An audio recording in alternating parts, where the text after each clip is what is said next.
सर्दी में धूप का अपना ही मज़ा है। चुनांचे बादशाह सलामत ने आज दरबार बाहर मैदान में लगाने का फ़ैसला किया। सब ख़ास व आम दरबार में बैठे थे कि उसी वक्त एक शख्स दरबार में हाज़िर हुआ। उसने बादशाह से कहा, आली पना, मेरे पास 2 अशिया हैं। मैं मुल्कों मुल्कों फिरता हूँ और अपनी अशिया बादशाहों के सामने रखता हूँ, पर आज तक कोई भी इन 2 में फ़र्क नहीं कर पाया। मैं जहाँ भी गया कामयाब लौटा। मुझे पता चला कि आपके मुल्क के लोग बहुत ज़हीन हैं, इसलिए मैं आपके मुल्क आया हूँ। बादशाह ने कहा, अच्छा बताओ तुम्हारे पास क्या अशिया हैं। तो उसने दोनों अशिया बादशाह के सामने मेज़ पर रख दी।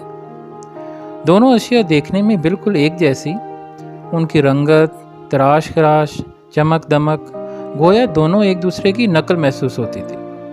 उस शख्स ने कहा, ये दोनों अशिया देखने में एक जैसी हैं, लेकिन दोनों हकीकत में बहुत मुख्तलिफ हैं। इनमें से एक कीमती हीरा और दूसरा आम शीशा है, लेकिन आज तक कोई ये नहीं जान सका कि इसमें हीरा कौन सा है और शीशा कौन सा है। कोई इनकी जांच करके बताए कि इनमें से हीरा कौन सा है और शीशा कौन सा है।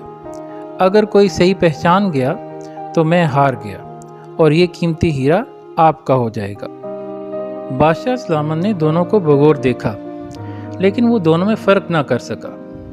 वज़रा और मशीर भी इसमें फ़र्क ना कर सके। सामने मौजूद रियाया में से भी बहुत से लोगों ने कोशिश की, लेकिन कोई भी इन दोनों में फ़र्क ना कर सका।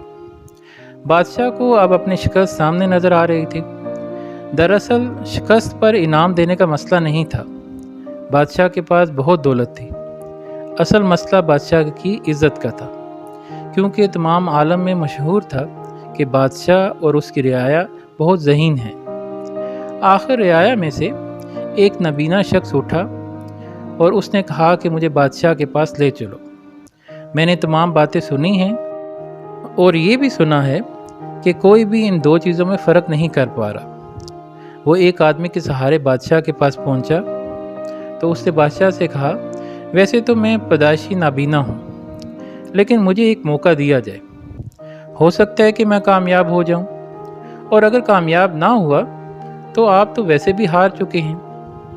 बादशाह ने महसूस किया कि इसे मौका देने में कोई हर्ज नहीं। बादशाह ने कहा, ठीक है, तुम कोशिश कर सकते हो। तो नाबीना शख्स ने उन दोनों चीज़ों को जो सामने मेज़ पर पड़ी थी अपनी मुट्ठियों में उठाया और अगले ही लम्हे बता दिया कि इसमें हीरा कौन सा है और शीशा कौन सा है। उस शख्स ने कहा, आपने बिल्कुल सही पहचाना, आपको मुबारक हो, और वादे के मुताबिक ये कीमती हीरा अब आपका हुआ। तमाम लोगों में एक शोर बरपा हो गया कि एक नाबीना शख्स ने वो कर दिखाया जो सब ना कर सके। उन्होंने उस नाबीना शख्स से सवाल किया कि आपने इतनी आसानी से कैसे इन दोनों अशिया में फ़र्क को जान लिया। उस नाबीना शख्स ने कहा, सीधी सी बात है, ये दोनों चीज़ें धूप में पड़ी थी। मैंने दोनों को छू कर महसूस किया।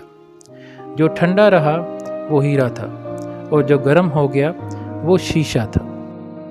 दोस्तों, हमारी ज़िंदगी भी एक कड़ी धूप की मानिंद है, जहाँ कदम कदम पर इम्तहान और आजमाइशों से गुजरना पड़ता है। तो जो शख्स छोटी छोटी बात पर सीख पा हो जाए, चीखना चलाना शुरू कर दे, ज़िंदगी की धूप में गर्म हो जाए, तो वो कम ज़र्फ़ और घटिया शीशा की मानिंद है। जबकि दूसरी तरफ जो शख्स ज़िंदगी के अच्छे बुरे हालात में साबित कदम रहे, ज़िंदगी में आने वाले बड़े बड़े तूफ़ानों से टकरा जाए, सब्र और उम्मीद का दामन थामे रखे और हर हाल में ठंडा रहे, तो लोग उसको हीरो या हीरा कहते हैं। तो दोस्तों, इस वक्त हम सब एक मुश्किल दौर से गुजर रहे हैं। तो ऐसे में जो शख्स साबित कदम रहेगा, जो उम्मीद और सब्र का दामन मजबूती से थामे रखेगा, हकीकत में वही हीरा है, क्योंकि हीरा हर हाल में हीरा रहता है। तो दोस्तों, अगर आप शीशा से हीरा बनने का हुनर जानना चाहते हैं तो जुड़े रहिए हमारे चैनल learning.com से। हमारे चैनल को लाइक, सब्सक्राइब और शेयर ज़रूर कीजिएगा। आपकी समाअतों का बहुत शुक्रिया। अल्लाह हाफ़िज़।